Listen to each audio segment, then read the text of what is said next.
now by political analyst Ongama Mtimka from the Nelson Mandela University. Ongama, it's quite astonishing that this is going on in the Nelson Mandela Bay metro as the city is facing a massive health crisis with COVID-19. Is this for you a complete failure of governance, or would you point the finger of blame at one particular person or one particular party? Sure. The blame lands squarely on the lap of the NEC as well as the ANC in terms of all the processes that led to failure to elect an executive mayor since December last year. When it comes to interpretation of what happened in the meeting last week, both parties have got some basis on which to challenge each other's interpretation. The NEC has got a leg to stand on from a legal point of view in terms of questioning whether the meeting, which had started duly constituted by the Speaker, was at the time that the executive mayor was elected, can it still be considered to have been a duly constituted meeting?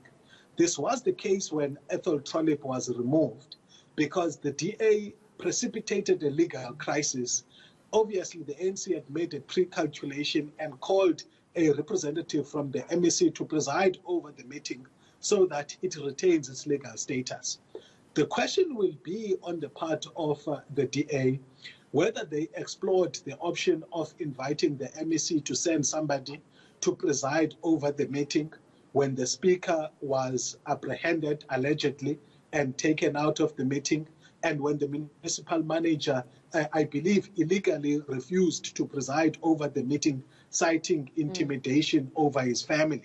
So the NEC has got an appropriate legal question to ask as to whether the meeting was duly constituted after both the Speaker and the municipal manager failed to preside over that meeting. And then on the part of the new government, they, I think, will have a question to pose to the legal system, that the laws of the country are designed assuming good faith on the part of those that act, and as custodians that are given certain responsibilities. It doesn't assume a situation where there are frivolous bases for refusing to preside over the meeting. And so questions will arise as to what are the rights of a council, because it's not just a Ngababanga that should be approached. It's what were the rights of the council in order to deal with a situation where a legal crisis was precipitated by people frivolously refusing to preside over a meeting because they anticipated that they were going to lose. So that's something to be tested, and Ngaba is quite right that a court of law then becomes the most competent authority to interpret that and be able to provide a direction. With all this uncertainty now and clearly signs that no one's interested in compromising despite the sort of coalition arrangement that they're trying to hold the city together with, are you even more concerned about how the city is going to manage the second wave hitting of COVID-19?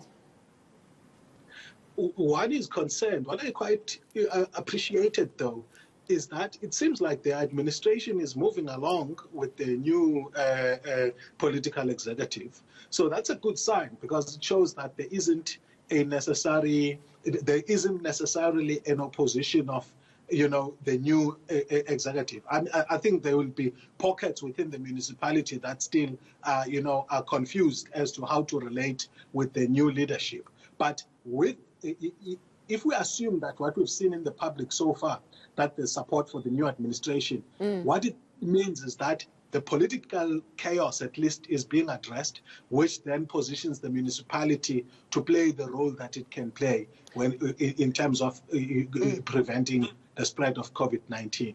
Well, let's certainly hope so. I want to move on now to the ANC NEC meeting. President Cyril Ramaphosa addressed the media earlier today. I wonder, you know, he said a couple of interesting things. First of all, when you and I last chatted, you said you were expecting a showdown, and the president said, sorry, there was no showdown. So I wanted to chat to you about what clearly evolved at that meeting and the tone that must have occurred throughout that meeting. But then also whether you consider it a backtracking or a delay. The DA is certainly saying we expected Ace Magashule to immediately step down after this NEC meeting. There needs to be clarity. The president is saying the step-aside rule absolutely endorsed, but we just need to hammer out the final details. Where are you on this issue? Sure. No showdown for me is just a way to manage public perceptions about what really happened in the meeting. And I think very soon details are going to come out. Some of them did, I think, early today, where some people within the NEC meeting had been challenging Ace Magashule to, in fact, resign as a result, to step down, to step aside as a result of the resolution. So we've seen reports already that point to that. Now, the challenge with the ANC politicians, sometimes they think that their framing of issues should be sort of a biblical stance on matters. And it's not going to be. By virtue of the fact that consistently now you have the Secretary General's office being sidelined when it comes to briefing, briefing or controlling the narrative post-meeting as to what happened. I mean, I don't think it's precedented. There's a precedence for the president for closing remarks in a meeting being publicized. And I think it was done so that the president could control the narrative, or the ANC collective could control the narrative. So that's something in its own.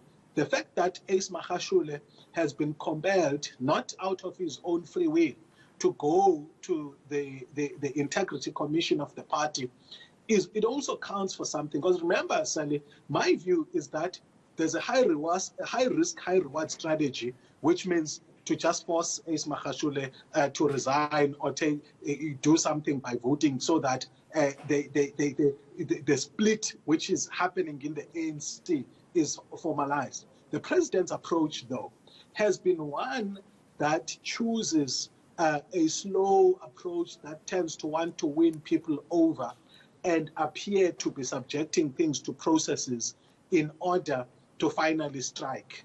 Whether that works for him or not, in some instances we've seen that he's able to quell political storms on the basis of that style. My view is that the risk of that approach is that the ANC is able to maintain this dark tendency of appearing very calm on the surface, but it's peddling beneath the surface. So I think what's going to be happening here is another facade of unity has been created, but the daggers have not been dropped. People are hiding their daggers and are going to still be working very hard to either unseat the president or to deal with Ace Magashule. For now, they've just found a way to break the impasse by referring him to the Integrity Commission, prescribing timelines as per some of the people who support President Ramaphosa had allegedly called for, in order to deal with Ace Magashule. Thank you so much for chatting to us this evening. Always great to hear your views. That was, of course, Ongama Mtimka, political analyst from Nelson Mandela University.